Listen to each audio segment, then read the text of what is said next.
What up? What up? How long does it take you to do the 1,000 tennis balls a day?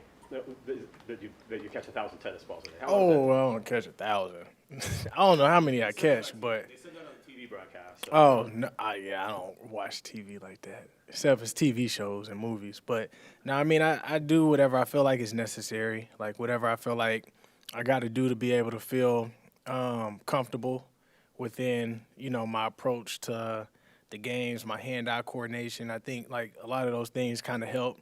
Some people don't see it that way because it's like you're catching a football, but for me, you catch a tennis ball. If you're catching something so much smaller, it's easier to catch, a football. But for me, it's just hand-eye coordination, allowing my hands to be able to see the ball and being able to move accordingly. You and DK have both rarely been injured. Are you telling him to take it easy this week and let himself feel, or that's not his nature? Nah, I mean DK is a pro, so he understands what he needs to do to be able to get himself right and to position himself to be able to out there and play at a high level. I mean, obviously he's in year six, and he's been in these situations before where if he needed to practice or he felt the need to, then he would practice if he needed to.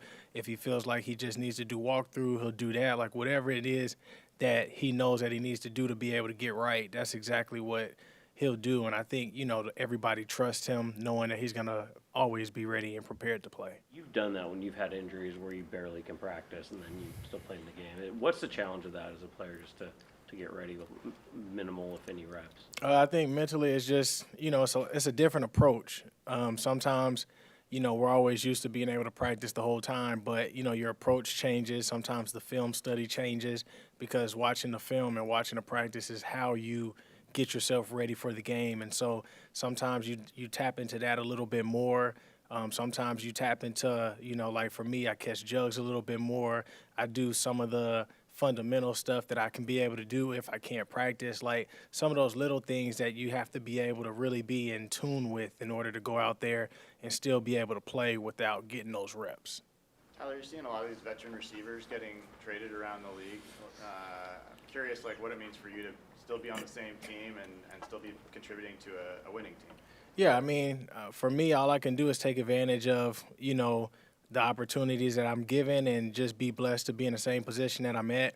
Obviously, you hear people say, like, you're going to be where your feet are and you make the best out of each and every situation. I mean, I think the hardest part is this isn't high school, right? Like, this isn't middle school. This isn't college where you're going to be at this school for however long. And so there's just some things that, you can't control. And, yeah, that part sucks about it because, it's hard to be able to come in and then you don't know what's going to happen or people are talking or whatever. But, I mean, that's just life, right? So you just got to be able to focus on, like what I tell people is like however long you want to play, focus on that number. You can't get caught up in who the team is or anything like that. You just have to be able to focus on that number because if you want to play for 8 years, then you just got to be able to go hard for those 8 years. And it might be on 3, 4, 5 different teams. You might be on one team, but you can't control the business aspect of what upstairs and everybody's just going to be able to say. What's your number? What's my number? I don't know. I wear number 16 right now. I don't know. Like I said, I just play each year that I can. Obviously, everybody wants to leave on their own accord rather than the NFL saying that they're done with you. But as long as I feel like I can still play at a high level, which I feel like I am, taking advantage of every opportunity and, also just understanding like, as you get older and as people view you older, reliability is really a big thing. Like you don't know how many targets you're going to get or you don't know how much you're going to be involved, but it's about when your name is called, are you being efficient? Are you making those plays? Are you helping the team win? And so those are the things that kind of happen, that you see as you get older. But for me, I always try to focus on just being able to play for God. Like that's my number one thing and not being able to get caught up in the politics or the he say, she say, or like how you said, like how a lot of receivers that are, really good are getting traded.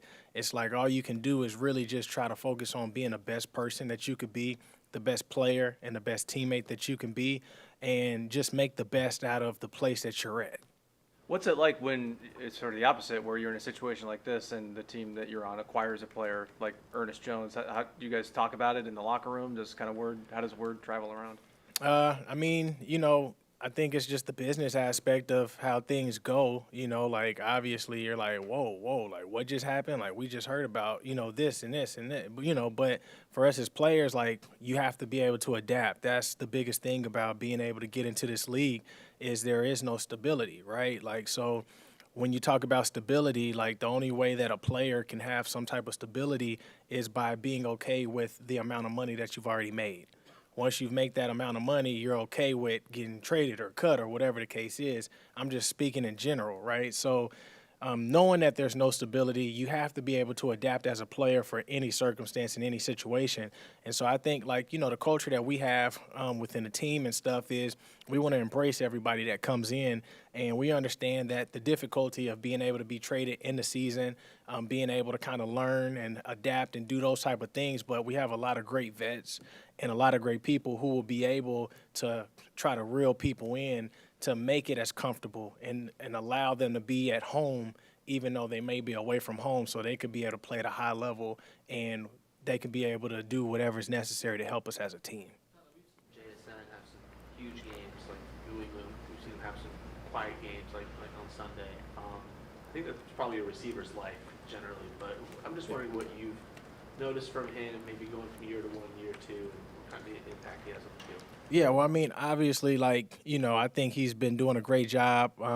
He's very consistent, especially when you're talking about in practice. And, he's doing everything he can. And he's putting himself in a position where he's able to get open. He's able to understand the defenses, how to be able to sit in zones, like, different things like that.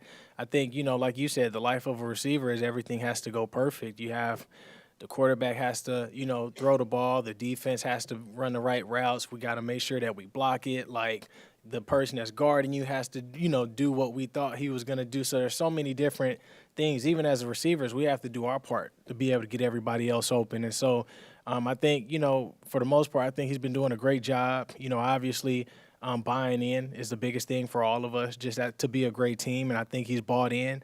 And I think he's taking advantage of the opportunities and the things that he's being given. And, I think he has made a huge jump from year one to year two.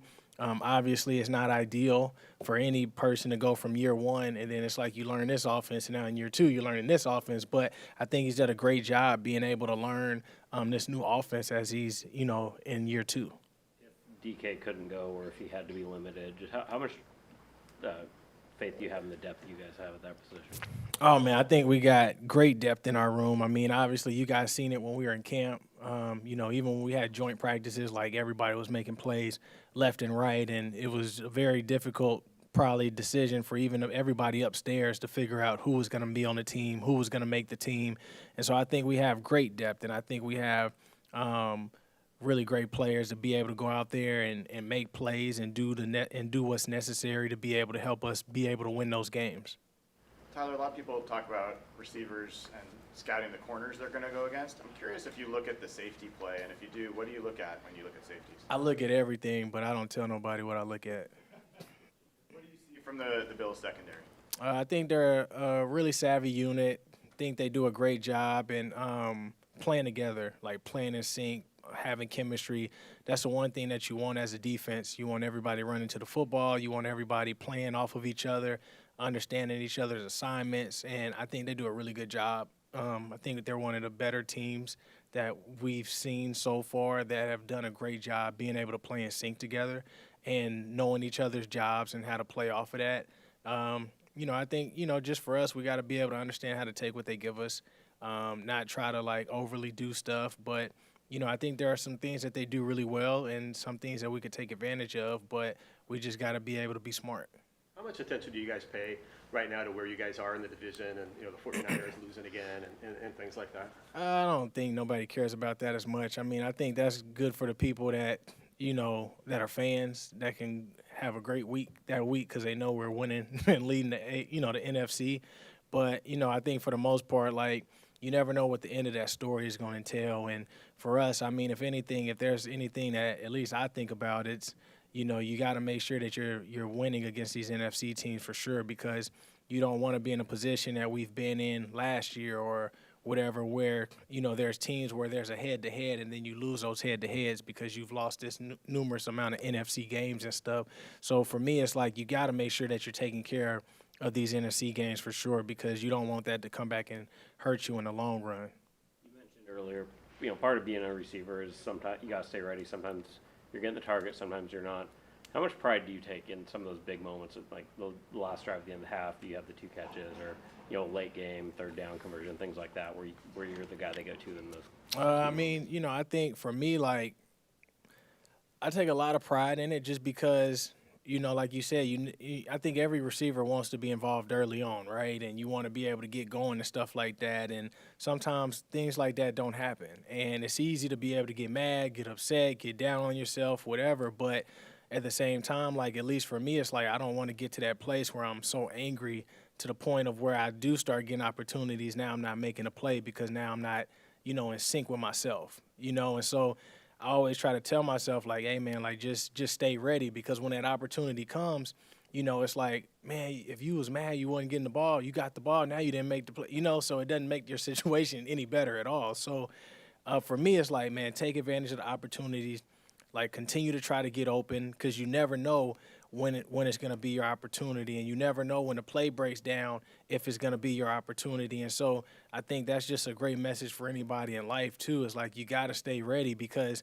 sometimes things don't happen the way that you want to happen, and sometimes the way that you want to play doesn't happen the way that you want to play, but you're still able to have a great game. It's just a different way that it was written, right? So it's like that in life. Some opportunities, some doors don't open the way you wanted to, but you still get to that same spot. And so, like, it kind of reminds you of that verse in the Bible. It talks about, in his heart, a man plans his course, but the Lord orders his steps. And so, like, you know, sometimes for me, it's like, if I'm looking at, you know, the plays that we're running this week and stuff, sometimes it's like you got to tell yourself, like, I'm exactly where God wants me to be. Let me make the best out of this, because if you're faithful over this, he can make you rule over much more, right? But you can't get more if you're not faithful over what you have.